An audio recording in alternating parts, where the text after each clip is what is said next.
अर्चनी वंदनीय संत समाज, धर्म प्रेमी सज्जनों एवं देवियों, कहने की अपेक्षा न कहना ज़्यादा अच्छा है, क्योंकि सुनने के बाद हम स्वतंत्र हैं, करें कि न करें। लेकिन कहने के बाद स्वतंत्र नहीं है कि करें कि न करें, क्योंकि हम कहें और न करें तब दोषी पाए जाएंगे। इसलिए अच्छा है कि हम केवल सुने। फिर भी कहने सुनने की बात आती है। आए कबीर साहब जी की एक पद, बहुत प्रसिद्ध और सरल पद पर मैं आज कहना चाहूँगा, और मैं समझता हूँ ये अर्थ सब समझते हैं, जानते हैं, फिर भी उसको दोहराना चाहता हूँ। बंदे कर ले आप निबेरा, आप जियत लखू आप ठौर करूँ मुँहे कहाँ घर तेरा, यह अवसर नहीं चेतो प्राणी अंत कोई नहीं तेरा, कहाँ ही कबीर सुनो हो संतो कठिन काल को घेरा। 4 पंक्तियों का ये नन्हा सा पद मानो हमारे जीवन का सार है। इसमें ये तो हम लोग सब जानते हैं कि कबीर साहब जी मनुष्यों को संबोधित करते हैं। यहाँ पर मनुष्यों को वो बंदे शब्द से संबोधित करते हैं, हम लोगों को बंदे। बंदे का मतलब वह जो बंधा हुआ हो, और इसकी गहराई में हम न जाएं। सरल ढंग से बंदे वह जो बंधा हुआ है। हम लोग महसूस करते हैं, कबीर साहब जी कहते हैं इसलिए हम बंधे हैं, ऐसा नहीं है। बंधे हैं इसलिए वे कहते हैं, और यह स्वयं को महसूस होता है। क्या ऐसा महसूस होता है कि हम बंधनों से छुटकारा पा गए हैं? अभी शुरू के वक्ता ने कहा स्वतंत्रता और परतंत्रता पर थोड़ा प्रकाश डाल रहे थे। हम स्वतंत्र भी हैं और परतंत्र भी हैं, लेकिन व्यवहारिक दृष्टि से मन के स्तर पर जाकर देखते हैं तभी मन हमारा बंधा हुआ है, पूरा राग का तंतु टूटा नहीं है। कहीं न कहीं हमारी चिपकाहट है, आकर्षण है, और वो तब पता चलता है जब हम भीतर झांकते हैं, तब मन में जो विचारों का सैलाब उठता है और एक ही बात को अनेकों बार वो सोचता है। ऐसी पकड़ मजबूत हो जाती है कि हम उसके लिए चाहते हैं कि ये विचार ना आए, लेकिन जैसे वो कंपास की सुई होती है ना, कुतुबना डिबिया, आप लोग देखे होंगे, और उन लोगों को अवसर मिलता है जो लोग प्रैक्टिकल हाल में जाते हैं पढ़ते वक्त, वो लोग वो चीज़ देखे रहते हैं। इतनी बड़ी वो रहती थी, जब मैग्नेट के चारों तरफ वो रेखा बनाया जाता है उसके एरिया का, तो वो बड़ा काम करता है वो सुई। और तो जब समुद्र इत्यादि, समुद्र में जब जहाज चलती है तो उसमें भी कंपास वो सुई रखते हैं, कुतुबना डिबिया। बड़ा होगा अब तो, वो तो छोटी आकृति की थी। दिशा भूलने का चांस होता है, किस दिशा में है, कैसे है, कहाँ जा रहे हैं। तो उस सुई का सबसे बड़ा गुण ये है कि कहीं भी आप घुमा के रख दो तो उत्तर की ओर घूम जाती है, समझ लो कि उत्तर दिशा है, ये उसकी विशेषता है। ऐसे ही हम लोगों का मन कुतुबना डिबिया की तरह है, जब हम उसे हटाने का प्रयास करते हैं तो फिर वहीं आकर के वो अटक जाता है जहाँ वो बंधा हुआ है, जहाँ रागवान है। पता चल गया कि हम बंधन में हैं। साहब इसीलिए कहते हैं बंदे कर ले आप निबेरा। सुखी होना चाहते हो ना, निश्चिंत होना चाहते हो, तो फिर शांति चाहते हो तो उसका निर्वार करो, अपने आप का छुटकारा कर लो, उससे हटा लो अपने आप को। बंदे कर ले आप निबेरा, बड़े मतलब ऐसा लगता है जैसे साहब बड़ी करुणापूर्वक कह रहे हैं, तू अपना निबेरा कर ले। दुख पर दुख झेल रहे हो, फिर भी उससे दूर नहीं होना चाहते हो। क्यों नहीं होना चाहते हो? दूर हो, बंधनों को हटाओ, तोड़ो। जहाँ बारंबार दुख भोगा जा रहा है, लेकिन हमारा ये ममतालु मन, हमारी ये गंदी आदत फिर वही कर्म करता है। पलटू साहब ने बहुत जोरों से फटकारा है, लाख खाए जो स्वान चाटने जाएगा। कैसा उनका जबरदस्त कुल्हाड़ा, लाख खाए जो स्वान चाटने जाएगा, तजके काक कपूर विष्ठा को खाएगा। तजे न चोरी चोर सहे बहु सासना। अरे हाँ पलटू, मिटे न मन की खोह लगी वह वासना। फिर वही चिंतन, ये जबरदस्त बंधन है, इसको तोड़ना है, उस राग से विराग करना है। इसका बस यही रास्ता है। बारंबार उसके प्रतिपक्ष में सोचते जाएं, बारंबार उसके जो दूसरा पक्ष है उस पर चिंतन करें, उस राग के बारे में एक वास्तविकता को जाने। ये हमारा कब तक का साथी है? कब तक हमको साथ देने वाला है? जिसके प्रति राग हम कर रहे हैं, जिसके प्रति आकर्षण है, क्या हमको स्थायी से सुख मिल सकेगा? आज हम लोग सुबह के सत्र में पढ़ रहे थे, जो उदय व्यय को नहीं देखता है, उदय व्यय को नहीं देखता है और 100 वर्ष जीता है, बेकार है। और उदय व्यय को देखता है, एक दिन भी जीता है, तो उसकी अपेक्षा ये ठीक है। ये उदय व्यय क्या है? क्षणभंगुरता को देखना, उत्पन्न और विनाश को देखना। हर समय हमारा शरीर बदल रहा है, दूसरों का शरीर बदल रहा है, पदार्थ बदल रहे हैं, सब कुछ तो बदल रहा है। राग का कहाँ चांस है? साहब कहते हैं निवेरा कर, बंदे कर ले आप निवेरा। ऐ बंदे, तू अपने आप का निवेरा कर, छुटकारा कर। यदि छुटकारा नहीं करोगे, तभी पूर्व वक्ता से साहब से सुन रहे थे, नत्थी राग समो अग्नि, राग के समान आग नहीं है, और आग का काम है जलाना, और हमारे भीतर आग है, इसका मतलब हम जल रहे हैं। इसलिए उससे छुटकारा पाओ, शीतल हो जाओ। कब करोगे? साहब कहते हैं आज अवसर है। आप जियत लखू आप ठौर करो, मुए कहाँ घर तेरा। आप जीते जी लखो, लखने का मतलब देखना, और इस कदर देखना, इस ढंग से देखना कि वो राग रह ही न जाए, ये देखना है। भारतीय दर्शन में जो देखना है, जो दर्शन है, उसका अपना अलग महत्व है, उस अर्थ है। वो कोई फिलॉसफी नहीं, केवल चिंतन नहीं है कि आप केवल तर्क वितर्क करते रह जाओ। देखना, इस कदर देखना। जैसे सांख्य दर्शन में वो बात आती है, हम लोग गुरुदेव जी से सुनते हैं, जो प्रकृति है वो बहुत लज्जालु है। एक नर्तकी का उन्होंने उदाहरण दिया है। जैसे एक नर्तकी नाचती है रंगमंच पर, और बहुत बढ़िया नाच करती है, लेकिन जब पुरुष देख लेता है उसको, तो इतना वो लज्जालु है कि वो पर्दे के अंदर चली जाती है, छिप जाती है। पुरुष देखता नहीं है, देख ले तो उसका नाचना खत्म। ये एक उदाहरण हुआ। मतलब यह है, पुरुष इस कदर उसको देख ले कि अब सामने जो बंधन है वो बंधन रूप न लगे, अर्थात वो आकर्षित ना हो हम उसमें। ये देखना है, मतलब वास्तविकता को देखना।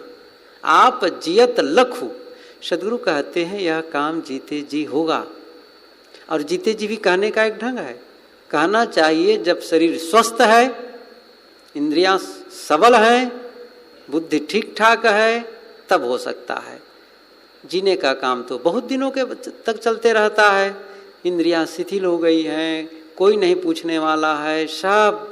और सही कहा जाए ना, उस समय के लिए भी जब शरीर अशक्त होता है, लोगों द्वारा उपेक्षित हो जाता है, उस समय के लिए भी, उस जब शरीर बलवान है, उस समय साधना करना आवश्यक है, क्योंकि यह एक डिपॉजिट होगा, शेविंग होगा।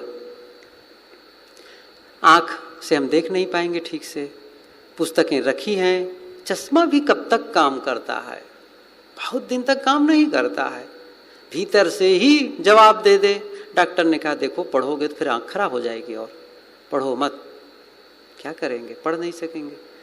कान जवाब दे गए हैं, जोर से कोई कान में आके बोलता है तब हाँ हाँ, तब भी कोई आम कहता है तो हम राम समझते हैं, राम कहता है तो आम समझते हैं। बहुत कहने पर भी कान भी जवाब दे गया है।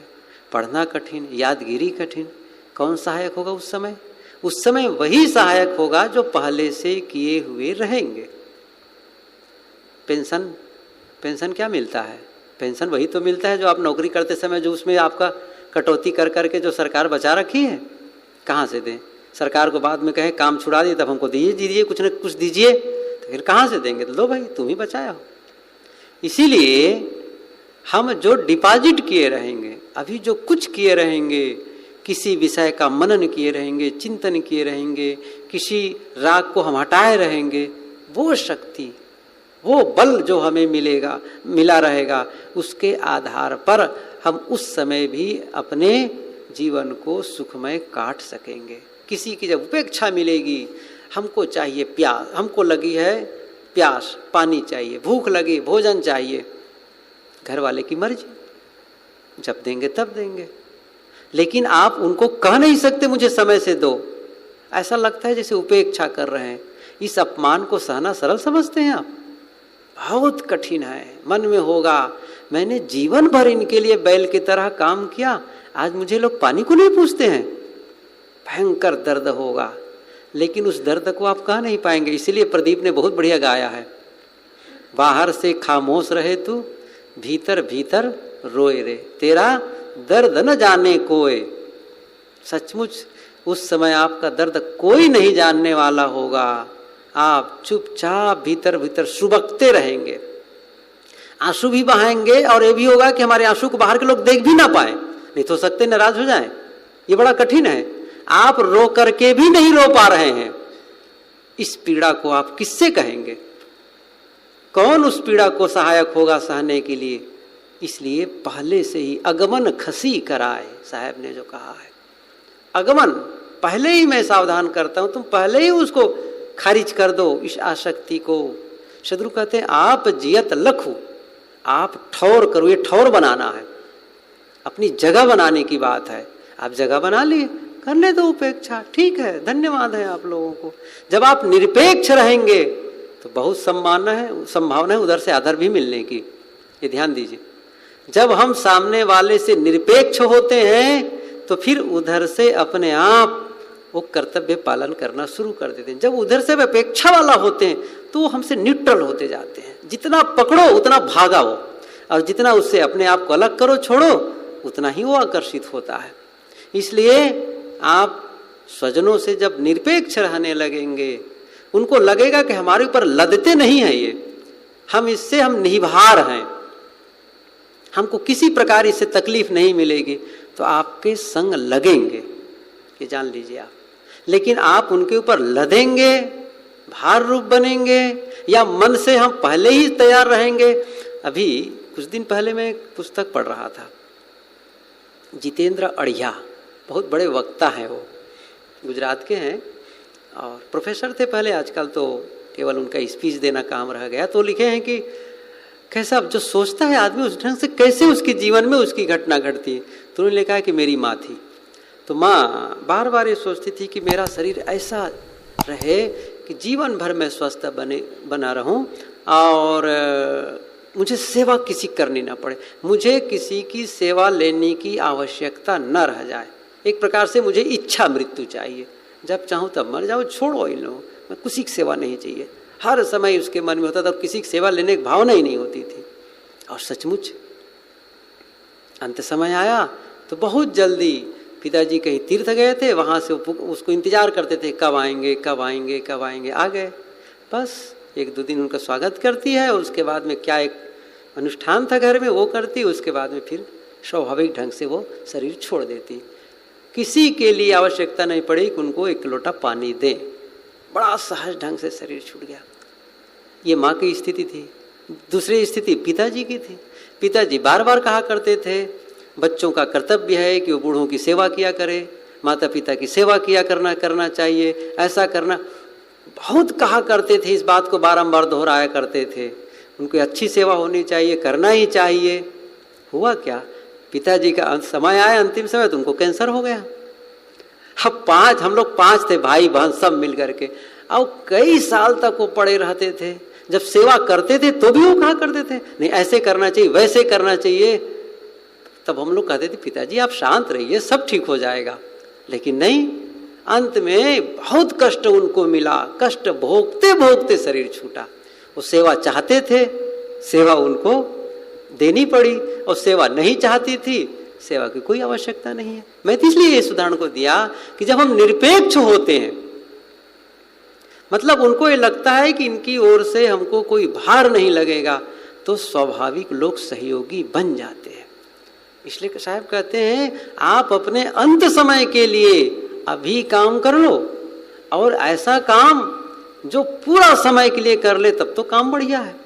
फिर ये अवसर आए ही मत, ना जीवन मिले न शरीर मिले, झंझट खत्म। साहब इसी के लिए कहते हैं आप जियत लखु आप ठौर करो, मुए कहाँ घर तेरा। मरने के बाद कहाँ है घर तुम्हारा, उसको ठिकाना लगा लो। जीते जी ठिकाना लगाना, मरने के बाद ठिकाना। मैंने जीते जी की भी उदाहरण दिया, बुढ़ापे में ठिकाना लगा लो, और मरने के बाद तो ठिकाना लगाना ही है। यह अवसर नहीं चेते प्राणी, अंत कोई नहीं तेरा। अब साहब सावधान करते हैं, स्पष्ट करते हैं। मैं इसलिए कह रहा हूं, मैं जो कह रहा हूं केवल कहने के लिए नहीं कह रहा हूं, या मैं भयभीत नहीं कर रहा हूं, भय नहीं दे रहा हूं, सत्य कहता हूं। सदगुरु कहते हैं आप जियत लको आप ठौर करो, मुए कहाँ घर तेरा। यह अवसर नहीं चेते प्राणी, अंत कोई नहीं तेरा। इस अवसर में आज सावधान नहीं होगे, आज कल्याण का काम नहीं करोगे, अंत में कौन सहायक होगा। अंत समय कह सकते हैं, बुढ़ापे में कौन सहायक होगा। अंत समय में जीवन भर उस श्रृंखल बना रहा मन, बहिर्मुखता में जीवन बिताया। अंत समय में होता है जब बहुत कई लोगों को देखा गया है कि जब वो जीवन भर गुरु भी नहीं स्वीकारे रहते हैं, कोई गुरु नहीं बनाए रहते, ठीक है, किसी गुरु के शरण नहीं जा रहते हैं, लोग कहते हैं अरे निगुरा होके मरोगे, ठीक नहीं है।